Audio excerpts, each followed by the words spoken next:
Hello, my dear friends. How are you? Welcome. Thank you for joining me here.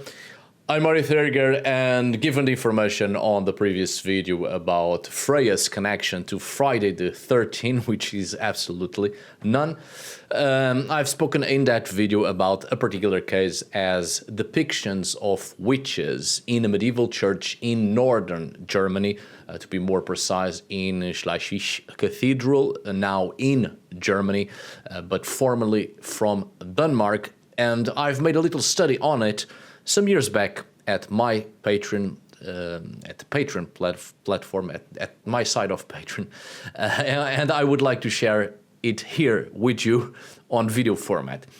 Just a quick reminder that given what I have expressed concerning YouTube and being faithful to my moral values, I'll continue the studies, I'll continue the work at Patreon next year, 2026, and my presence here at YouTube will be considerably less frequent.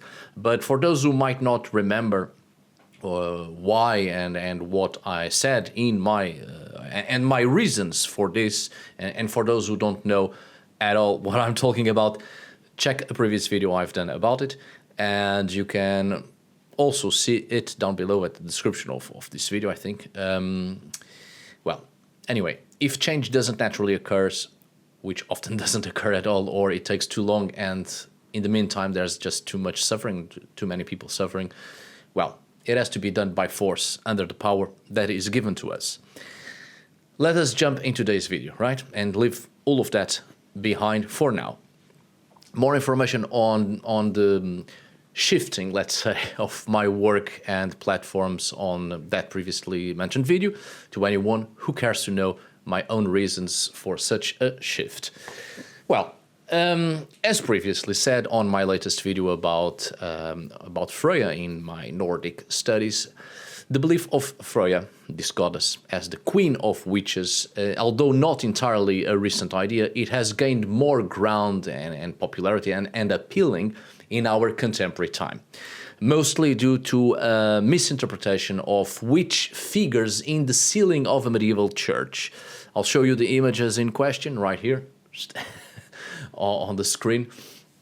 The image you see right in front of you on the screen is a circa 12th century, 1300s common era depiction of a cloaked woman riding a large cat, which appears on a wall in the Schleichwich Cathedral in Schleswig-Holstein, former Denmark, right? Northern Germany now.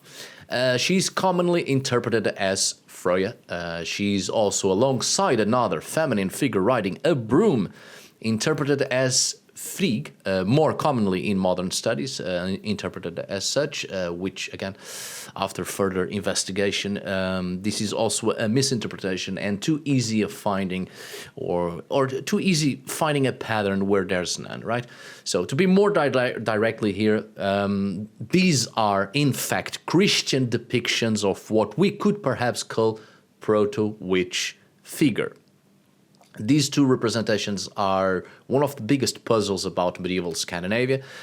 Two female representations that were painted in St. Peter's Cathedral in Schleichwich in Germany, or originally Denmark, as I said.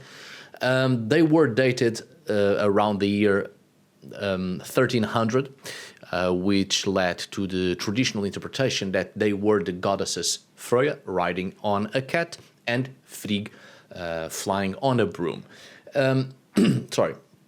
This interpretation is very common in books, websites, and even on postcards sold in this church itself, at this church.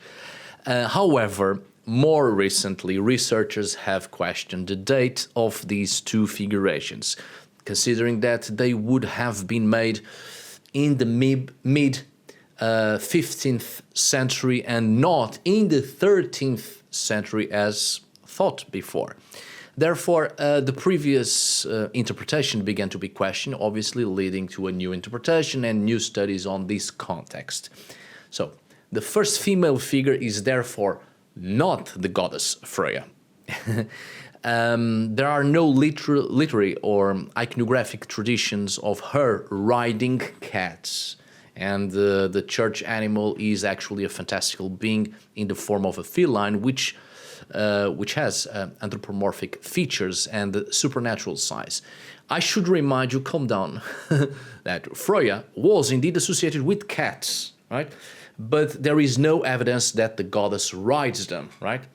One of the main reasons that led to the association between Freyja and cats was because this goddess was quite important in the social space of Scandinavian nobility, and the cat, a rare animal in Northern Europe, even in the medieval times, would be a companion animal of wealthy members of Scandinavian societies.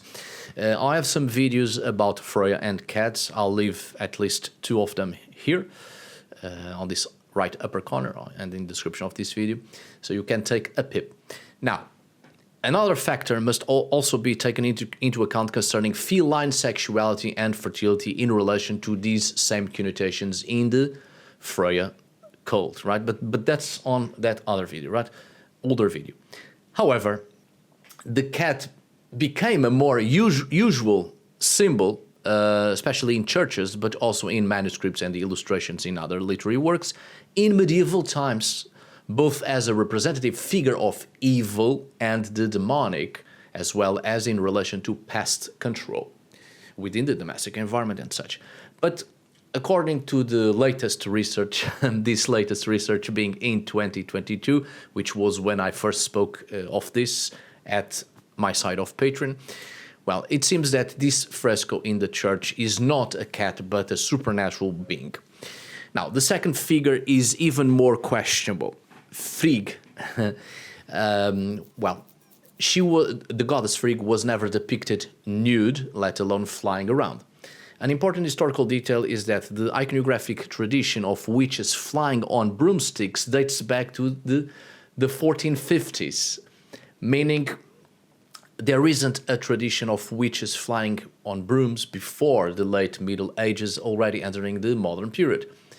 You know, I have made considerable studies and videos on the history of witchcraft, and of course, the broom being such an iconic symbol of the stereotype of the witch, it's important to look into the origins of such a depiction, and indeed, there are no evidences of that before the second half of the 15th century.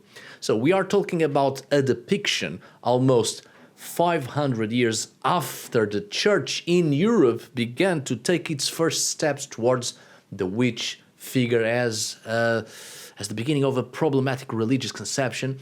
And in the case of pre-Christian Scandinavian and Icelandic belief systems, the depiction of a possibly Frigg figure as a witch riding a broom is more than 700 years or more, when Frigg still had a possible part to play, albeit there's practically nothing of relevance in the very little evidences of her we have in the belief systems of heathen Scandinavia.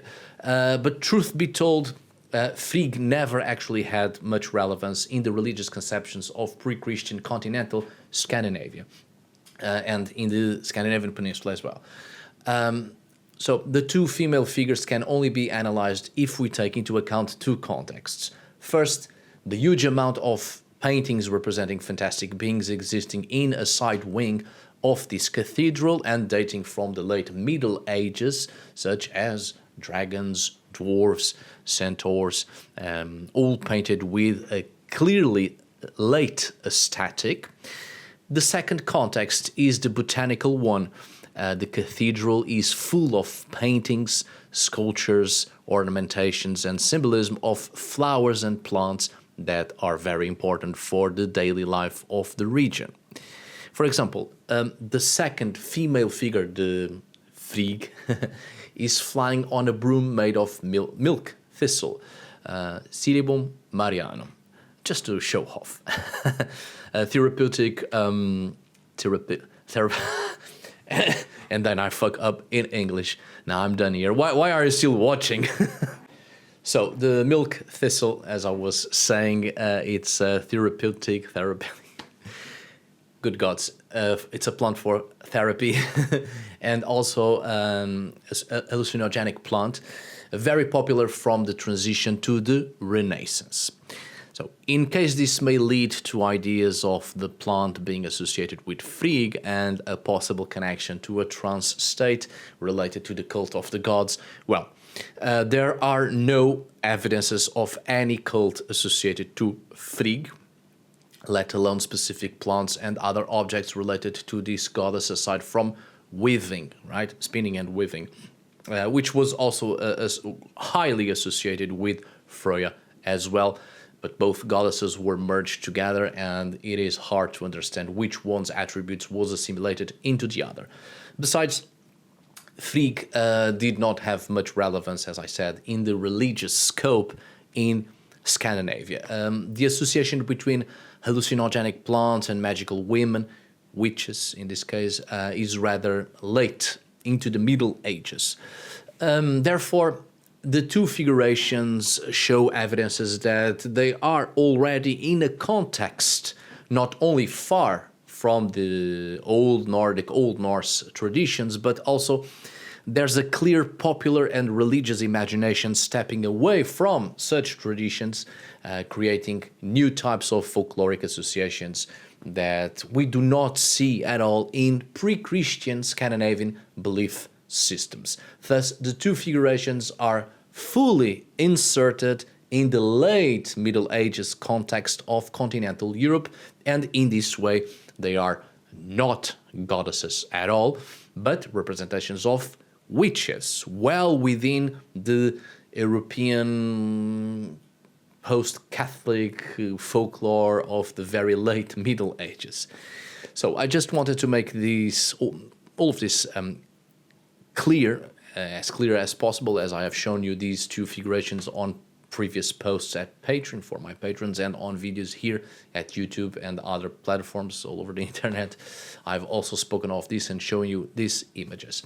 So, as always, I do hope all of you have a wonderful time these last days of the year. May your deepest desires come true, unless you are a deeply weird and pervert person or a psychopath. Be well, my dear friends. Thank you so much for watching. See you on the next video. And, as always, tack för idag. Thanks for today. Obrigado por hoje. Until we meet again, my dear friends.